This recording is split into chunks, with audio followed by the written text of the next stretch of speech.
दुनिया हैरान हुई जब एक ऐसे बादशाह ने खुद को बदलने का फैसला किया जो अपनी जुल्म और जबर की हुक्मरानी के लिए मशहूर था। इसकी रियाया जो दुआएं करती थी कि या तो उसका तख्त छिन जाए या वो मौत के मुंह में चला जाए, एक दिन बादशाह की हैरत अंगेज ऐलान ने सबको हैरान कर दिया।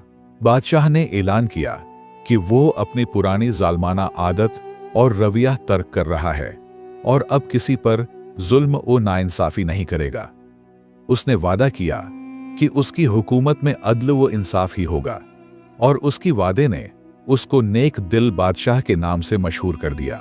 कई महीनों तक बादशाह ने अपने कौल का पास रखा और रियाया उसके इंसाफ और नेकी की गवाह बन गई। लोग अब उसको दुआएं देते और उसकी तारीफ करते नहीं थकते थे। लेकिन इस तब्दीली की वजह क्या थी? ये सवाल सबके जहनों में गर्दिश करता रहा। आखिरकार एक दिन उसके एक वजीर ने हिम्मत करके बादशाह से पूछा कि वो कौन सा लम्हा था जिसने उसे इतनी बड़ी तब्दीली पर मजबूर कर दिया।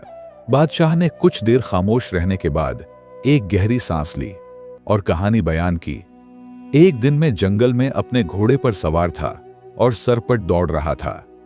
अचानक मैंने एक मंजर देखा जो मेरे दिल और दिमाग पर हमेशा के लिए नक्श हो गया। एक शिकारी कुत्ता एक लोमड़ी का ताक़ुब कर रहा था।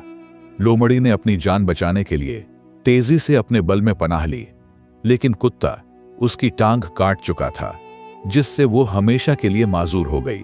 बादशाह ने कहा, यह मंजर हैबतनाक था, लेकिन कहानी यहां खत्म नहीं हुई। थोड़ी देर बाद वही शिकारी कुत्ता एक आदमी पर भौंकने लगा। आदमी ने गुस्से में एक बड़ा पत्थर उठाया और उसे कुत्ते पर दे मारा, जिससे कुत्ते की टांग टूट गई। कुत्ता तकलीफ से चिल्लाता रहा, लेकिन यह सिलसिला जारी रहा।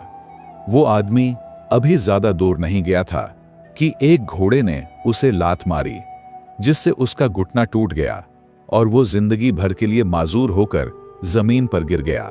बादशाह ने अपनी बात जारी रखी। फिर वही घोड़ा जो आदमी को जख्मी करने के बाद दौड़ रहा था, एक गड्ढे में जा गिरा और उसकी अपनी टांग टूट गई। इस मंजर ने मुझे झंझोड़ कर रख दिया। मैंने सोचा कि बुराई बुराई को जन्म देती है। बादशाह ने कहा कि जो आपके सामने आता है उस पर गौर करना चाहिए कि खुदा उसे यह मंजर क्यों दिखा रहा है। कहीं यह किसी गुनाह या जुल्म की तंबिया तो नहीं। यह सुनकर वजीर के दिल में एक नापाक ख्याल पैदा हुआ। उसने सोचा कि अब बादशाह की नेक दिल्ली से फायदा उठाने और उसे माजूल करने का वक्त आ गया है। वो उन्हीं ख्यालों में गुम था कि जो ही उसने कदम बढ़ाया, वो सीढ़ियों से गिरा और उसकी गर्दन टूट गई।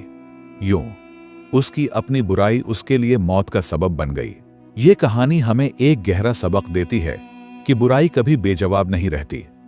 हर गुनाह जुल्म का बदला दुनिया ही में मिलता है, लेकिन अगर किसी को ना मिला तो हरगिज ये ना सोचे कि वो जीत गया, बल्कि उसका बदला आखिरत में लिया जाएगा और एक एक टके का हिसाब देना होगा। लिहाजा बादशाह ने जुल्म को छोड़कर नेकी के रास्ते का इंतखाब किया और इसका इंजाम इज्जत और मोहब्बत था। हमें भी अपने आसपास के लोगों का ख्याल रखना चाहिए। जुल्म और बुराई इंसान की इज्जत छीन लेती है। मुझे उम्मीद है आपने इस कहानी से बहुत कुछ सीखा होगा और कोशिश करें ये आम कहानी न समझे, बल्कि ये हर इंसान के साथ होता है। बस गौर व फिक्र की जरूरत है।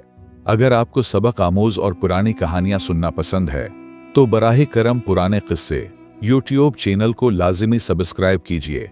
हो सके तो वीडियो को लाइक और शेयर कीजिए।